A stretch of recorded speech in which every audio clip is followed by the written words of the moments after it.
งา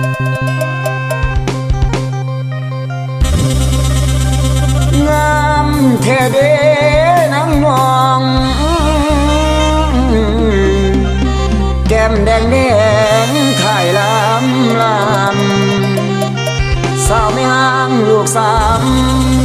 สั่งมางามกะดออยากขอเข้าห่วงวิวาและแนวว่าทั้งน้องลาเอาผัวแต่ดอกเหงาไว้บาดเข้าป่านี้ไก่สั่งมางามเทเดน้องลายนี่หมายน้อปองสั่งสาวลูกสามมาเป็นคู่ขอดูแลลูกน้อยสามคนนั้นให้ทำเฮียงเด้อนางเด้อ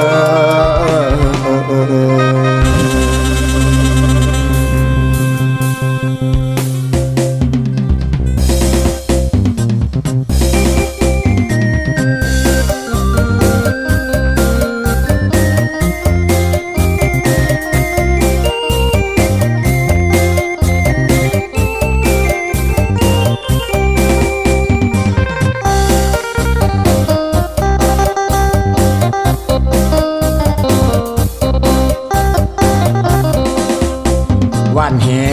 มันถือกปลาไข่เอาเมียใหม่ก็ได้ลูกสามคนบ่ต้องคำหมอกำให้ยากให้มันลำบากตักน้ำดังไผ่แต่งงานแล้วมีลูกไว้ใสมันแสนภูมิใจ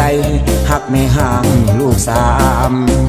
ผ่านสายอ้ายบ่สะเทือนมันบ่ได้เจือนคือตะพังเซขอเพียงเฮาเข้าใจกันร่วมกันสร้างฝันก็สุขใจแล้วเด้อ้ายโอเคน้องก็โอเคบ่ได้ลังเลเต็มใจหักนางโอ้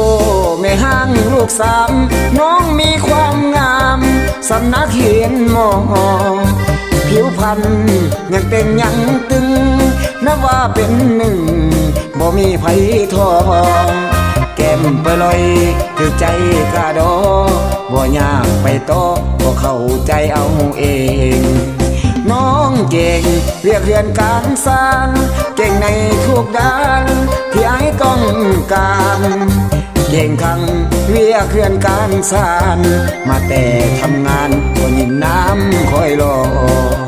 มันกินใจตอนถามว่าเมื่อยบ่ไอ้มักแหงกะดอผู้ใจงามนอนตอนกินข้าวก็มีความอบอุ่น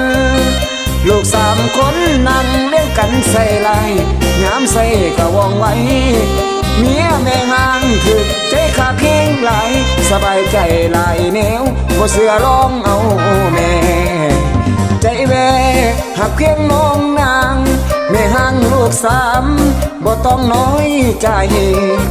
ถึงผัวเจ้าป่าลาไปบุญเขาบ่หลายบ่ได้อยู่กับน้องลูกสองก็หักมาเมื่อแล้วเหลือเพียงน้องแก้วแม่ห้างลูกสามอย่าน้อยใจไปเลยคนงามไอ้เผาติดตามหักเพียงน้ำคนเขาเว้าว่าเฮาหากินง่ายหาเอาเมียแม่ห้างทางไงก็บ่แค่ต่างประเทศผู้เจริญแท้ๆก็ยังมาคือกันเฮาเป็นคนสามัญสิวันงามโอ้ยเด้